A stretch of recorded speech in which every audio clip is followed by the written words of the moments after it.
श्रीमान् वेङ्कटनाथार्य कवितार्किककेसरी वेदान्ताचार्यवर्यो मे सन्निधत्तां सदा हृदि।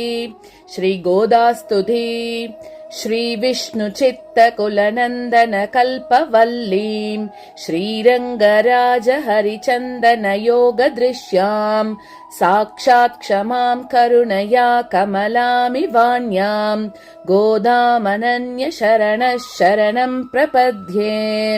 श्रीविष्णुचित्तकुलनन्दनकल्पवल्लीं श्रीरङ्गराजहरिचन्दनयोगदृश्यां साक्षात् क्षमां करुणया कमलामिवान्यां गोदामनन्यशरणः शरणं प्रपद्ये।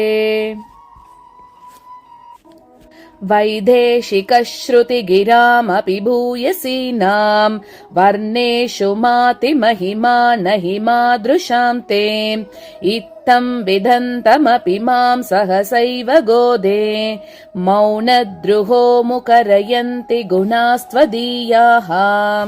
त्वत्प्रेयसश्रवणयोरमृतायमानां तुल्यां त्वदीयमणिनूपुरसञ्चितानां गोदे त्वमेव जननि त्वदभिष्टवार्हं वाचं प्रसन्नमधुरां मम संविदेहि। कृष्णान्वयेन तदधीं यमुनानुभावं तीर्थैर्यतावदवगाह्य सरस्वतीं ते गोधे विकस्वरधियां भवती कटाक्षात् वाचस्फुरन्ति मकरन्तमुचः कवीनाम्।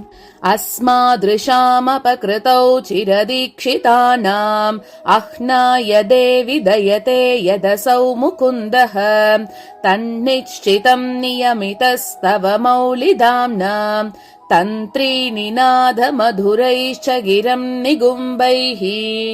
शोणादरेऽपि कुचयोरपि तुङ्गभद्रा वाचां प्रवाहनिवहेऽपि सरस्वती त्वम् अप्राकृतैरपि रसैर्विरजा स्वभावात् गोदापि देवि कमितुर्ननु नर्मदासि। वल्मीकतश्रवणतो वसुदात्मनस्ते जातो बभूव स मुनिः कवि सार्वभौमः गोदे किमद्भुतमिदं यदमी स्वदन्ते वक्त्रारविन्दमकरन्दनिभाः प्रबन्धाः। भोक्तुं तव प्रियतमं भवतीव गोदे भक्तिं निजां प्रणय भावनया गृह्णन्तः उच्चावचैर्विरह सङ्गमजैरुदन्तैः शृङ्गारयन्ति हृदयं गुरवस्त्वदीयाः। मातः समुत्थितवतीमधिविष्णुचित्तं विश्वोपजीव्यममृतं वचसा दुहानां तापच्चिदं हिमरुचेरिव मूर्तिमण्यां सन्तः पयोदिदुहितुः सहजां विदुस्त्वाम्। तातस्तु ते मधुबितस्तुतिलेशवश्यात् कर्णामृतैस्तुतिशितैरनवाप्तपूर्वम् त्वन्मौलिगन्धसुभगामुपहृत्य मालां लेभे महत्तरपदानुगुणं प्रसादम्।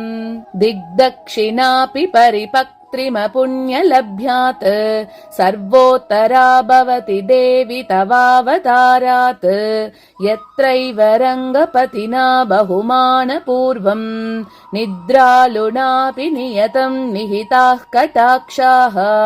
प्रायेण देवि भवती व्यपदेशयोगात् गोदावरी जगदिदं पयसा पुनीते यस्यां समेत्य समयेषु चिरं निवासात् भागीरथी प्रभृतयोऽपि भवन्ति पुण्याः। नागेशयः सुतनुपक्षिरथः कथं ते जातः स्वयं वरपतिः पुरुषः पुराणः एवं विधा समुचितं प्रणयं भवत्याः सन्दर्शयन्ति परिहासगिरः सखीनाम्। त्वद्भुक्तमाल्यसुरभीकृतचारुमौलेः हित्वा भुजान्तरगतामपि वैजयन्तीम् पत्युस्तवेश्वरिमितः प्रतिघातलोलाः बर्हातपत्ररुचिमारचयन्ति भृङ्गाः आमोदवध्यपि लता हृदयङ्गमापि रागान्वितापि ललितापि गुणोत्तरापि मौलिस्रजा तव मुकुन्द किरीटभाजा गोदे भवत्यधरिता खलु वैजयन्ती त्वन्मौलिदामनि विभो शिरसा गृहीते स्वच्छन्दकल्पितसपीतिरसप्रमोदाः मञ्जुस्वना मधुलिहो विददु स्वयं ते स्वायंवरं कमपि मङ्गलतूर्यघोषम् विश्वायमानरजसा कमलेन नाभौ वक्षस्थले च कमलास्तनचन्दनेन आमोदितोऽपि निगमैर्विभुरङ्घ्रियुग्मे दत्तेन तेन शिरसा तव मौलिमालाम् चूडापदेन परिगृह्य तवोत्तरीयम् मालामपि त्वदलकैरधिवास्य दत्ताम् प्रायेण रङ्गपतिरेष बिभर्ति गोदे सौभाग्यसम्पदभिषेकमहाधिकारम् तुङ्गैरकृत्रिमगिरः स्वयमुत्तमाङ्गैः यम् सर्वगन्ध इति सादरमुद्वहन्ति आमोदमन्यमधिगच्छति मालिकाभिः सोऽपि त्वदीयकुटिलालकवासिताभिः धन्ये समस्तजगतां पितुरुत्तमाङ्गे त्वन्मौलिमाल्यपरसम्भरणेन भूयः इन्दीवरस्रजमिवाददति त्वदीयानि आकेकराणि बहुमानविलोकितानि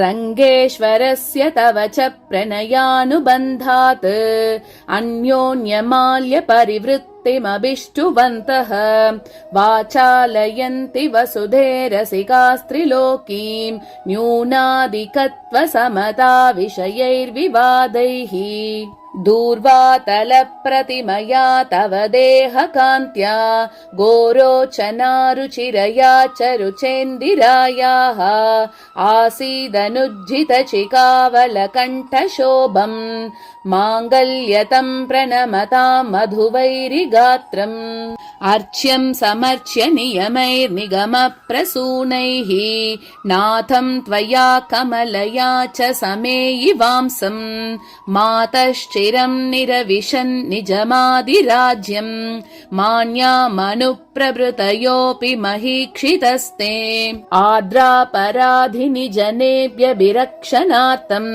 रङ्गेश्वरस्य रमया विनिवेद्यमाने पार्श्वे परत्र भवति यदि तत्र नासीत् प्रायेण देवि वदनं परिवर्तितं स्यात् गोदे गुणैरपनयन् प्रणतापराधान् भ्रूक्षेपयेव तव भोगरसानुकूलः कर्मानुबन्धि फलदानरतस्य भर्तुः स्वातन्त्र्य दुर्व्यसनमर्मभिता निदानम् रङ्गे तटिद्गुणवतो रमयैव गोदे कृष्णाम्बुदस्य घटितां कृपया सुवृष्ट्या दौर्गत्य दुर्विष विनाश सुधा नदीं त्वां सन्तः प्रपद्य समयन्त्यचिरेण तापान् जातापराधमपि मामनुकम्प्य गोदे गोप्त्री यदि त्वमसि युक्तमिदं भवत्याः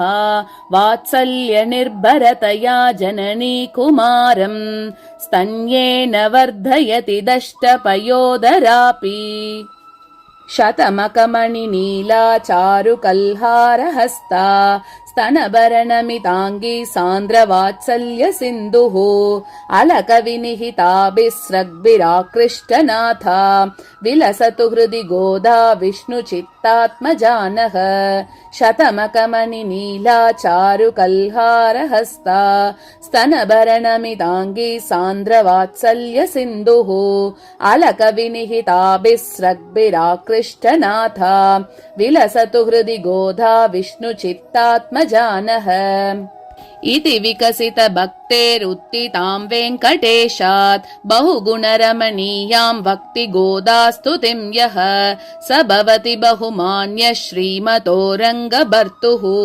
चरणकमलसेवां शाश्वतीमभ्युपैष्यन् इति विकसित भक्तेरुत्थितां वेङ्कटेशात् बहुगुणरमणीयां भक्ति गोदास्तुतिं यः स भवति बहुमान्य श्रीमतो रङ्गभर्तुः चरणकमलसेवां शाश्वतीमभ्युपैष्यन् कवितार्किकसिंहाय कल्याणगुणशालिने श्रीमते वेङ्कटेशाय वेदान्तगुरवे नमः। श्रीमते निगमान्तमहादेशिकाय नमः।